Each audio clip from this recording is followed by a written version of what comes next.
It's time now for your business update. And for weeks now, Sri Lanka has been weathering a devastating financial crisis and protests amid food shortages, rising fuel prices, and calls for the president to resign. Well, to talk more about this, let's bring in France 24's Solange Mougin. Solange, the International Monetary Fund has started talks in Washington about just this. Yeah, Sri Lanka is seeking a whopping $3 billion loan from the IMF to try and get itself out of this financial and political crisis. The money would be used to top up its reserves and to attract financing in order to pay for essential imports like fuel, food, and medicine. Now, these things have been sorely lacking and led to mass protests and for the calls for the government to resign. While President Rajapaksa has refused to step down, he has reshuffled his cabinet, removing two of his brothers on Monday, and he's also apologized for policies like banning pesticides, which led to low food yields and food shortages. I believe we should have gone to the IMF much earlier for bailout. Not providing agrochemicals to farmers is also a mistake. We'll now give fertilizer to our farmers once again. People are suffering because of the economic crisis, and I deeply regret it. Now, initially, the IMF said that they were not interested in providing a rapid financing instrument to Sri Lanka, but India has now stepped in, and the international body is again considering the proposal. Switching gears now from financing and food shortages to forests, specifically the rising cost of lumber. While there isn't a shortage yet, wood is becoming increasingly expensive and harder to source. This is largely due to the fact that with sanctions, Russian timber is no longer being exported to Europe. And that could have an impact not only on the construction industry, but also on how much that next kitchen cabinet costs. Russia, with its huge expanses of trees, has the world's largest area of forest and is one of the largest exporters of timber.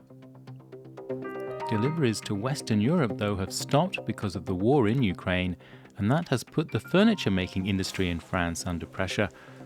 Order books at this timber merchant in the Paris suburbs are full, but wood and plywood are increasingly difficult to buy. This birch plywood arrived yesterday.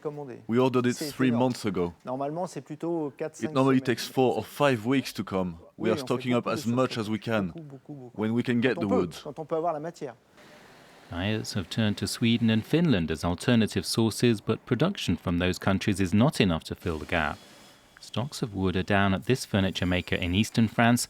The problem for the company is with the panels needed to make the 80,000 kitchens and 70,000 bathrooms it produces each year.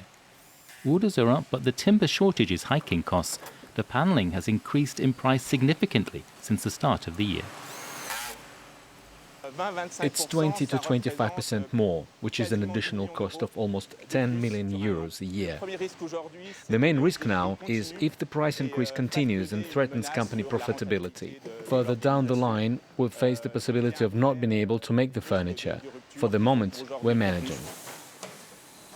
The company says it has not yet passed the cost on to its customers, but says it will have to do so if the timber price continues to rise. Now to the markets. Here in Europe, London, Paris, and Frankfurt were all down as investors fear economic output is slowing due to inflation and due to the war in Ukraine. Paris particularly took a hit at nearly -1% amidst continued jitters over fears that the far right would win this weekend's presidential election.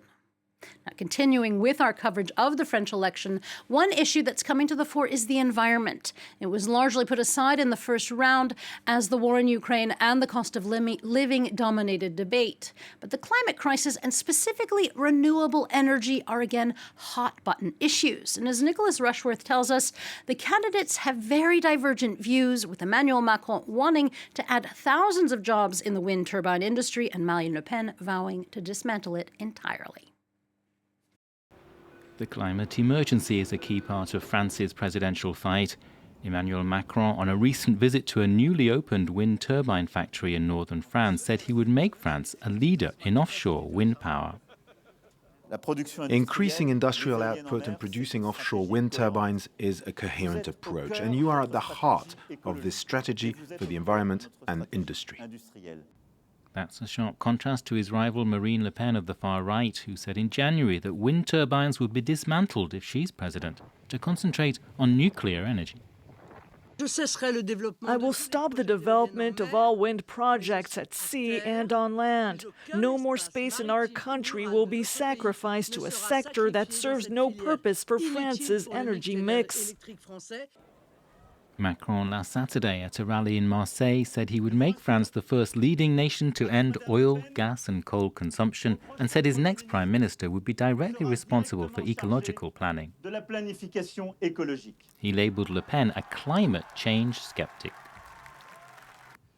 The far right's proposals are climate change skeptic. They will scrap current national and EU goals. They want to destroy wind turbines. Le Pen addressed that the following day.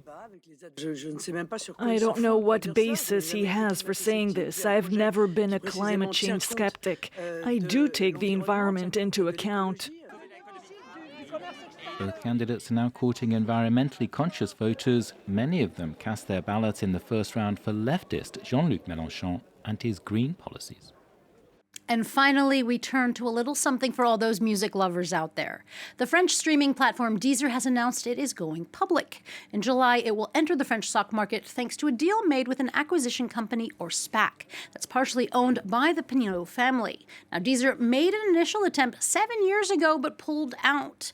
Now, with its over 9 million subscribers, the company will be listed with a value of just over 1 billion euros. It's a lot of money, but it is comparatively tiny to its big brother in the streaming industry, Spotify. Its market capitalization is currently at around $26 billion.